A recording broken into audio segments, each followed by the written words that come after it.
Living on a canal boat is surging in popularity with the number of owners doubling in a decade. An estimated 20,000 people now live on Britain's waterways. Do you wonder why they have living like this? It's because of housing crisis or new way of living. Let's find out. My name is Mayat. I'm Raul Soho. Hi, I'm Drew Wright. Steve. My name's Ian Holsall. Still confused? Who are these people? These are UK citizens who live on boats. Let's figure out how long they have been living like this. 3 years now? 6, 7 years. Just about 10 months. A year and a half, 2 years, something like that. Off and on for 8 years. Some of them have spent decades living on a boat. Do you want to know why they have chosen this type of housing for themselves? Let's find out. Always a boat. I don't like apartments. Both. 100%. So definitely that has a major benefit. Yeah, it's cheaper because the rents in London are ridiculous now.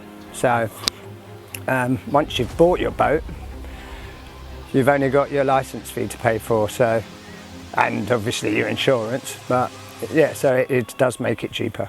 I would have left London by now if I wasn't on the boats. In London, you pay 1,200 for a cheap apartment a month. With the boat, you can pay £2,000 a year. If you like another boat, if you buy a super expensive boat with 200,000, even though it's cheaper, because to buy a house in London could be £1 million, but £200,000, it still is a lot, but it's cheaper than a house. Still, the answer don't justify the real struggle. It's just not interesting. It's something more, something deeper. Reason kind of horrifying and crucial for people who are living in London. Let's get the real facts. Well, I got experience sailing in a sailing boat and it was nice. And in another way, I'm a drummer and always I have problems with the landlord, with the flatmates and everything, with the noise. So I have to rent a studio.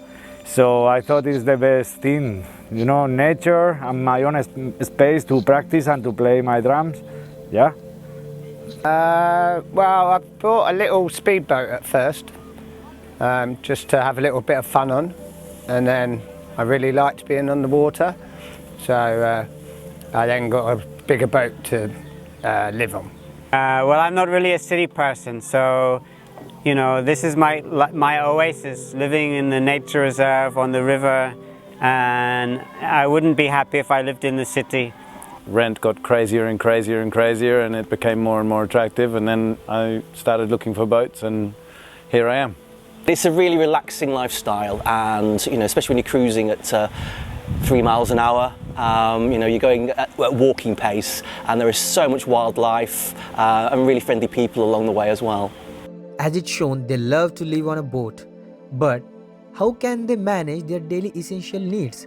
Let's ask them. This is a permaculture project, so I have everything. I'm trying to be sustainable. So I have a solar water heater for heating water from the sun. I have a water filter which filters the river water for the plants. You get to learn where the water points are and where the toilet waste is and rubbish points. It's just something you get from experience and from talking to other boaters as well. I've got my solar panels for electrics. I have a generator as a backup. For gas, I use the LPG canisters. And for heating, it's mainly firewood. There's also a boat that comes past selling that. And obviously, if you're near a forest, you can find your own, you can forage. Well, I got my solar panel over there. Summertime is enough. I have my little fridge. I'm living alone.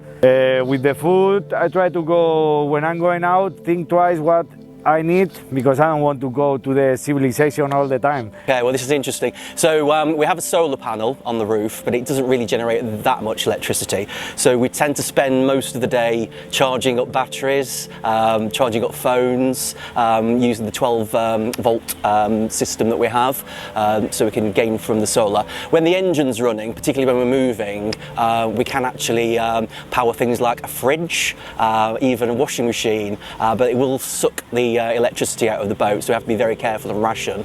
Lighting, we tend to use batteries rather than connecting to the main system.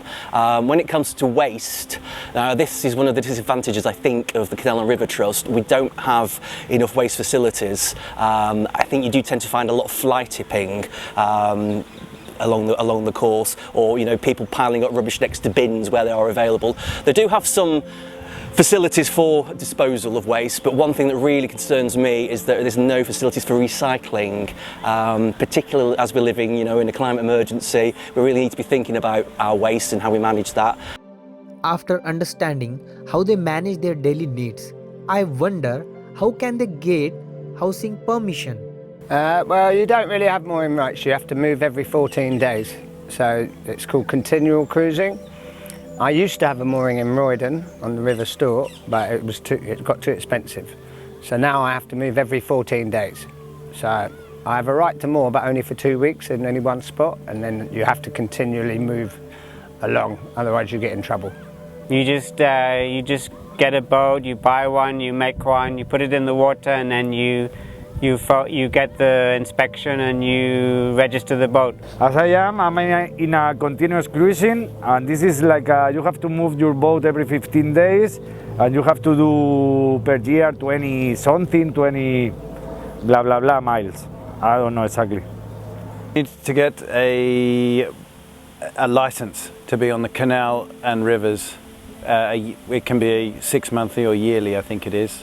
And that allows you, as a continuous cruiser, to move every 2 weeks and keep cruising generally in one direction. And you have to do a certain minimum amount of mileage. There isn't a set amount, but you have to kind of continue. While continuous cruising may seem fascinating for some, I investigate more if these people get any support from the Canal and River Trust. They supply the very basic amenities. The Canal and River Trust don't generally like continual cruisers. They want everyone to have a home mooring, but it's not possible. So there is a bit of problem sometimes with the Canal and River Trust and boaters. No, I mean, Canal and River Trust don't really support us. I mean, of course, they do the minimum they can to manage, the facilities, but even that is a poor job, and they don't really help in any other way very well. There is a feeling amongst the boating community that the Canal and River Trust tend to be desperate to make money, and rather than consider the needs of canal boaters. Now, and I think there is a feeling that Canal and River Trust just don't want people living permanently in the same area. I don't think they support that much. They clean they have the rules. They clean the river, the canals, but sometimes it's not enough.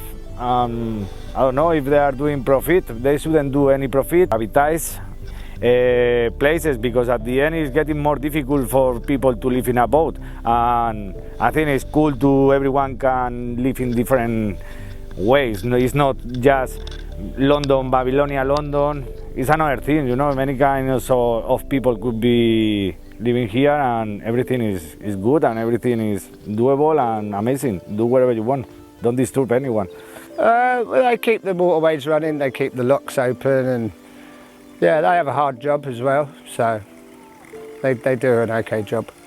Well, there's like water taps for filling your boat with water. Then they obviously, if they have to clean the water sometimes, or the locks where you have to move through the lock to go up and down the river, they have to manage that and fix it. Those are the kind of basic things. And you have like places where we can recycle rubbish and things like that. So they just manage the basic things. That they have other things they do, but for the boats, that's their main job. They don't do anything. You pay the license to be in the water, and after that you don't get anything else. I guess that money is to clean the well, they can give you some advices, or you can get in touch with them, and also some guides how to do things, but I think it's like a very basic in that way. I don't think they apport or they do so much things. At the end, they clean the river, and that's it. So I definitely feel that, as I mentioned earlier, there needs to be more attention paid to waste and recycling. I really feel that, particularly cruising around, we only have a tank with a limited amount of capacity for water. It would be ideal to have more water points which are on a higher pressure. I was here a few months ago and it took about 90 minutes to fill my tank up because the pressure was so poor. So sanitation points are very basic, and it would be good to see some improvements there. I mean, obviously our licence goes towards improving the canal system, repairing things like locks, repairing towpaths. I think the facilities should also be given some attention as well. I think the reporting mechanisms when things are going wrong or aren't working, I'm not quite sure that they get fed through.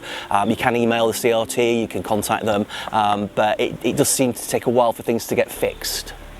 While opinions for the Canal and River Trust vary, with some people believing that there is no support and other there is a minimum support. The Canal and River Trust refuses to give me an interview and comment for the documentary, even though they were notified of the above statement. However, while researching the website, it shows that they have the helpline number, live chat and newsletter. Considering the opinion shared by the dwellers, some of the highlights where they don't feel supported when they have issues, and the Canal and River Trust focus is on increasing profits. Further research needed to be done regarding the satisfaction of more dwellers with the service provided by the River and Canal Trust. It would have been beneficial if the Canal and River Trust would have provided further information about the support they provide and the positive impact it had on dwellers. On another note, do they need any license to live on a boat? There's a river license, and you can just go on the river. This is the River Lee. There's a river and canal license, which means you can travel all over England, even to Wales. So you can go very far. You can spend all year, you would have to spend 5-10 years traveling to go everywhere because it's a very big network. You pay for the length of your boat basically, so you pay so much per foot. As far as I'm aware, it's countrywide. Like Canal River Trust control all of England, and it's the same for all. Yeah, you need to be on the water, you need the license, and for the license you need to pay some money. I don't know the amount. Also, it's different money if you just want to be in the rivers, and it's different if you want to be in the river and canals as well. But yeah, you need to pay something. The topic that is frequently discussed among the boating community is if they feel safe living on a boat, how risk can be avoided, such as theft, and if the Canal and River Trust help them with that. The CRT don't help in any way with that kind of, with safety and security. Not that I'm aware of. No, I don't think so. I don't think they really help with that. It's down to us to look after ourselves and look after our own boats. I don't know if they do anything, because for me, I didn't need to get in touch with them, as I'm saying. For me, I paid the license and I didn't get in touch with them much. There's always a little bit of anxiety about what we're coming back to, whether it's been broken into. I did have some graffiti written on the side of the boat one time, but again, that all depends on where you are in London, which district. Boaters do tend to look out for each other. There are forums such as social media where people can post when they've noticed a problem with crime. It tends to be, like I said, the petty stuff, people maybe stealing fuel from the top of the boat or vandalism. I think it's very seldom you get serious crime issues though. One more interesting fact, after paying huge fees for licensing, who take care of these boats' maintenance? Is it Canal and River Trust or these people by themselves? You have to make sure you have a boat safety certificate. Without that, they won't give you a license. So you have to make sure that that you've got your boat safety, which is you have to renew every 4 years. Every 3 years there's a BSS safety certificate. So we have an inspection, we just have to do it every 3 years. Mainly for gas, electricity, the basics. I don't know. But I guess if you get your boat sunk, you need to remove it or you will be fine or something, because I guess, but I'm not sure. I didn't hear about that, and I don't know. We have to get a safety certificate. So it's in order to live on the boat and in order to insure it, you need the safety certificate, and then you need those two things to get a license as well. So that ensures everyone is compliant. And that, I think, is a 3-yearly process for the safety certificate. What do you think? People should live on a boat? There are some thrilling advices from the dwellers. Let's have a look. Just be prepared for the winter. Summertime's great, but the winter can be tough and quite lonely sometimes, but but you really appreciate the summer. I think number one would be don't cut corners. Do things, save your money and do things properly, because it'll just come back to haunt you, I think. Do it, it's fantastic. You'll learn so much. Even if you decide after 1 or 2 years you don't like it, it will be an adventure. And always an adventure on a boat. Life is never boring. It's that slow pace of life. You are relaxed. You've got all the nature around you. There's the friendliness of the boaters, the friendliness of people just walking along the canal and enjoying watching you going through a lock, for example. Say, yeah, go for it. Go for it. It's an investment. If you don't like it, you sell it, and that's it. Ciao, ciao. I think it's a good thing. It's an adventure. It's to be close to the nature. It's a great community. So, what is the no? I don't know. I don't see the no for me. And other people, maybe, as I'm saying, posh people, maybe they don't like it. I leave you with this question. Could the life you have dreamed of be found on the water? Who knows what mysterious and tales you could encounter gliding on the soothing waves of the canals as they call to you.